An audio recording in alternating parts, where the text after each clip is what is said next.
मेरे देश के छात्र छात्राएं, बेरोजगार युवक, बुद्धिजीवी वर्ग एवं क्रांतिकारी साथियों, आज हमारे देश में बेरोजगारी की विकट समस्या पैदा हो गई है। इस समस्या का समाधान न होने का कारण कई सालों से केंद्र की सरकार हो या प्रदेश की सरकार हो, उचित मात्रा में नौकरी के लिए विज्ञापन नहीं निकालना जिम्मेदार है। हमने देखा है अभी हाल में ही 30/10/2012 को हमारे उत्तर प्रदेश के छात्र और छात्राएं, बेरोजगार युवकों ने परीक्षा देने के लिए, जिसका नाम था पेट, उसकी परीक्षा देने के नाम पर नौकरी निश्चित नहीं है। उस पेट की परीक्षा में पूरे उत्तर प्रदेश में 37 लाख लोगों ने, 37 लाख अभ्यर्थियों ने परीक्षा दिया और देने के लिए हर जिलों में गए थे। बलिया का कोई छात्र, अभ्यर्थी, छात्राएं थी तो उनका 300-400 किलोमीटर पश्चिम में कर दिया गया था सेंटर, और पश्चिम जिलों के छात्र और छात्राएं, बेरोजगार नौजवानों का सेंटर बलिया, गोरखपुर कर दिया गया था। ऐसी परिस्थितियां आ गई कि छात्र छात्राएं, बेरोजगार नौजवान युवक अपने सेंटर तक नहीं पहुंच पाए। बहुत की परीक्षाएं छूट गई। रात में कहीं होटलों में ठहरने की व्यवस्था नहीं थी। रेलवे स्टेशन और बस अड्डे भी भरे पड़े थे। यह हमारे प्रदेश की स्थिति थी। ये पेट की परीक्षा जो कराई गई,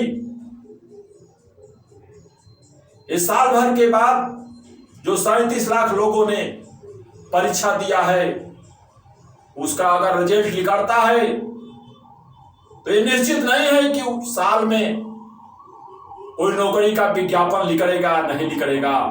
अगर निकलता है उसमें भी पेट जो पास करेगा, एक सीमा के तहत कुछ लोगों को नौकरी मिल जाएगी। नहीं निकलता है विज्ञापन, अधीनस्थ सेवा आयोग हो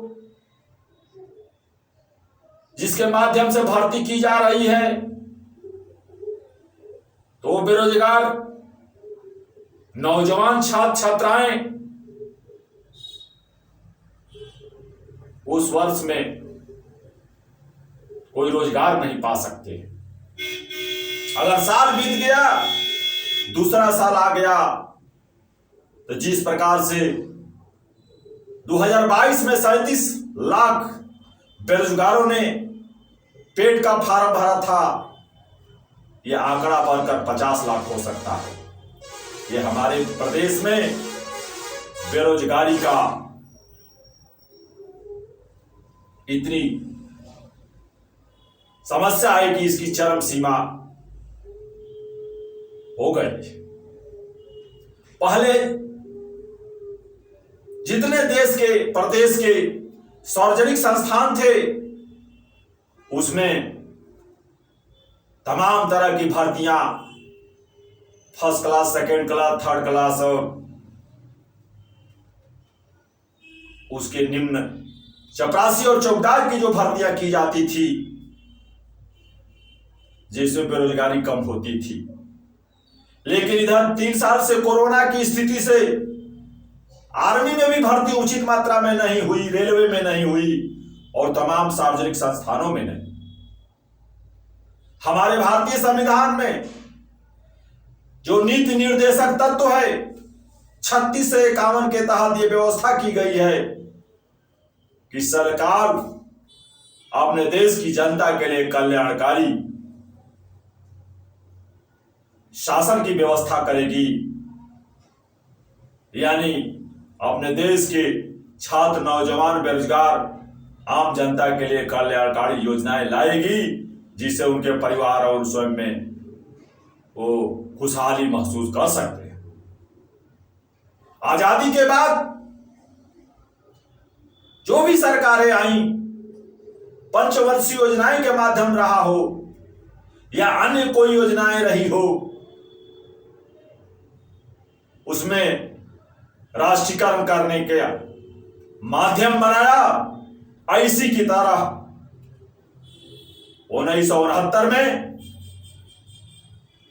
हमारे देश के जो साहूकारों के बैंक थे, जो मनमानी किसान मजदूरों को लूटते थे, चक्रवृद्धि ब्याज लगाकर उनकी खेत जायदाद को हड़पने का काम करते थे, लेकिन 1969 में हमारा देश का शीर्ष नेतृत्व ने उस बैंकों का जो 14 थे राष्ट्रीयकरण करने का काम किया था। जो कोयलरी थी, स्टील फैक्ट्रियां थी और तमाम उद्योग धंधे थे, वो किसी भी क्षेत्र में हो, उनका राष्ट्रीयकरण करने का काम किया गया। उन नेताओं की सोच थी कि बेरोजगारी बढ़ेगी तो हमारे देश में अशांति फैलेगी, आतंकवाद बढ़ेगा, नक्सलवाद बढ़ेगा। इसलिए इस बेरोजगारी की समस्या पर विशेष ध्यान दिया जाता था। प्राइमरी स्कूल हो, मिडिल स्कूल हो, हर प्राइमरी स्कूल में 1 से लेकर 5 तक 5 अध्यापक रहा करते थे। मिडिल स्कूल में 7-8 अध्यापक रहा करते थे। प्राइमरी स्कूल में 2-2 चपरासी और मिडिल स्कूल में चपरासी रहा करते थे। लेकिन शिक्षा के लिए निजीकरण की बात की जा रही है। पढ़ाने के लिए 1 मास्टर 2 मास्टर ही देख रहे हैं। मिडिल स्कूल में भी वही स्थिति है, हायर सेकेंडरी स्कूल में भी वही स्थिति है, और शासन बजट का भी शिक्षा के क्षेत्र में ध्यान नहीं दे रही। आज आर्मी में अग्नि वीर के नाम से भर्ती करने की बात की जा रही है और भर्ती की गई है। लोग कहते हैं इतना लाख अभ्यर्थी आ गए, इसी में खुश होते हैं। अरे ये नहीं सोचते हैं कि हमारे देश की आबादी चाइना के बाद नंबर 2 पर है। 136 से 40 करोड़ की आबादी हमारे देश की है। बेरोजगारी चरम सीमा पर है, जो कि किसी भी क्षेत्र में अगर भर्ती निकलती है, MA, PhD, BTech, MTech, MBBS, ANS,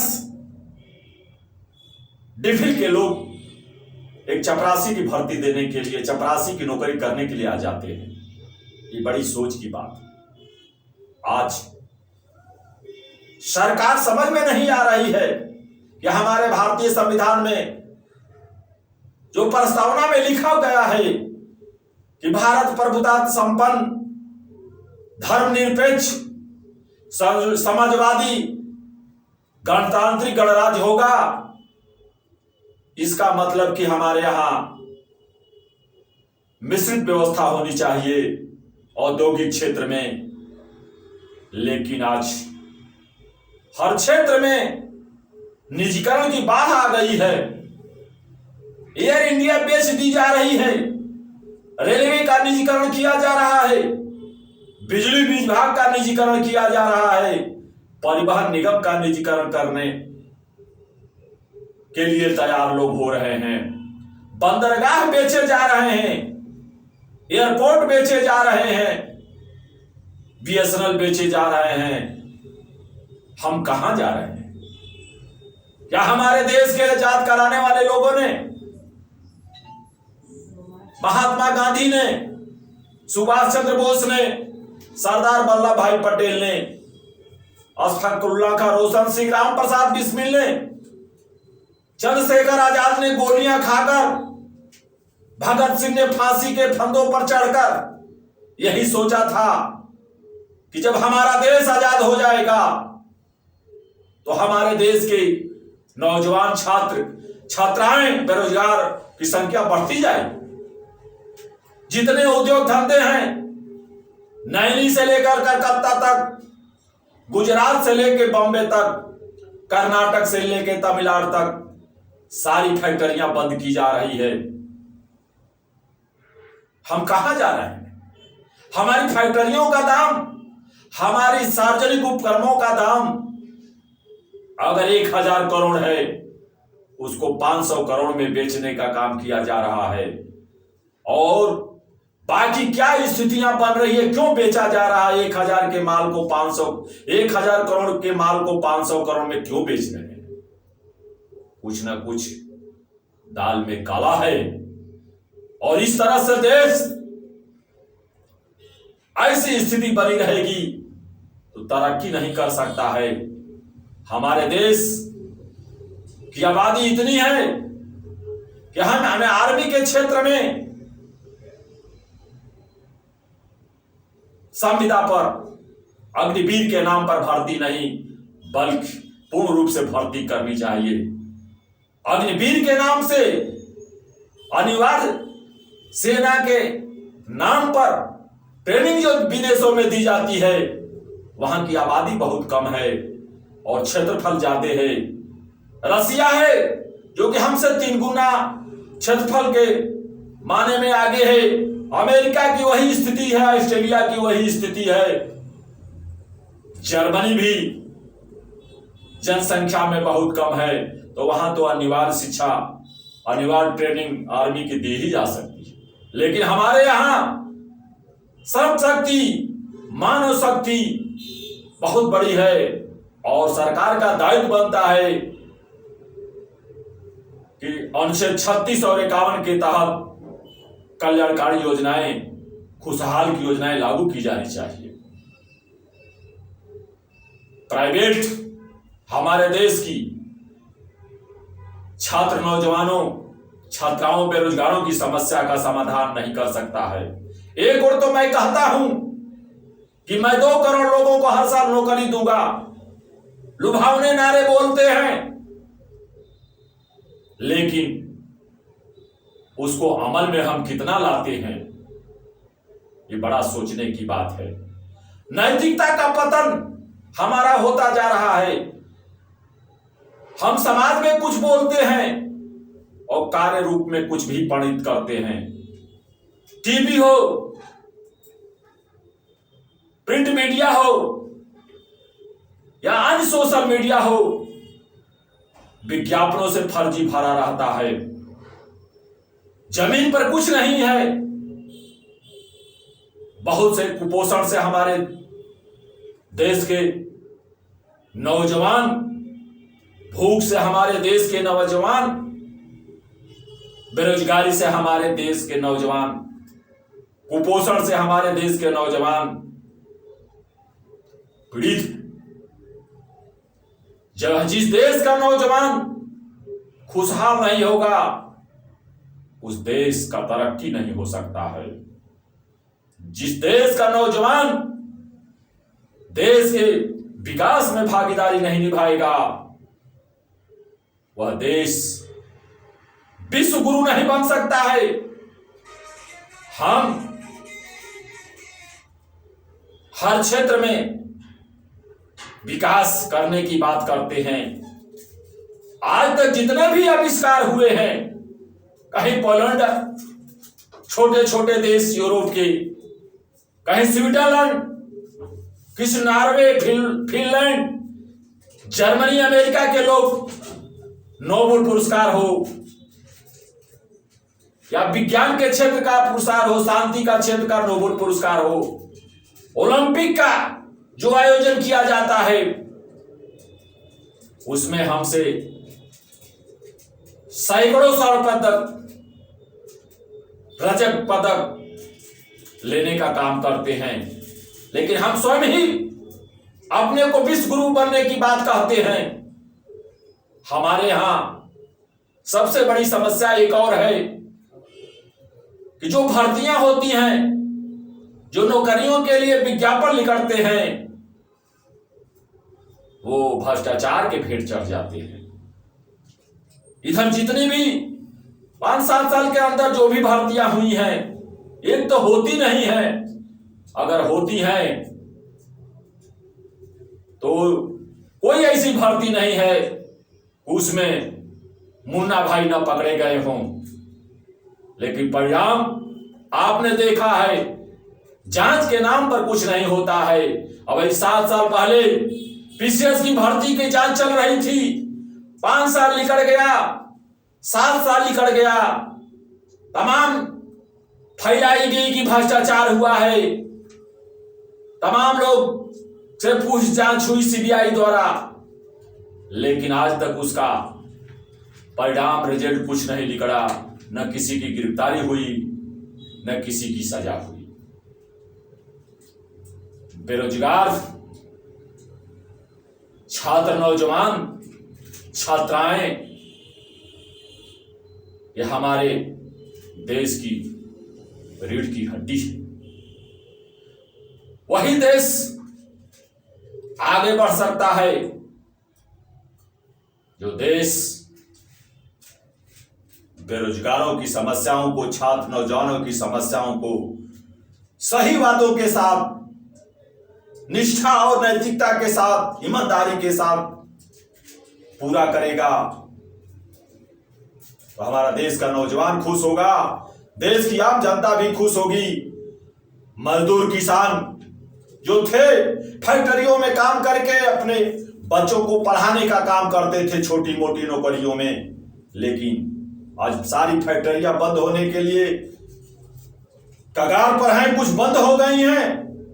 जो अपने बच्चों को, छोटे मजदूर किसान उसमें काम करके पढ़ाते थे, वो भी पढ़ाने के लिए विवश हो गए हैं। उनका खर्चा कैसे उठाया जाए? आज एमबीबीएस की पढ़ाई इतनी महंगी हो गई है, बीटेक की पढ़ाई इतनी महंगी हो गई है,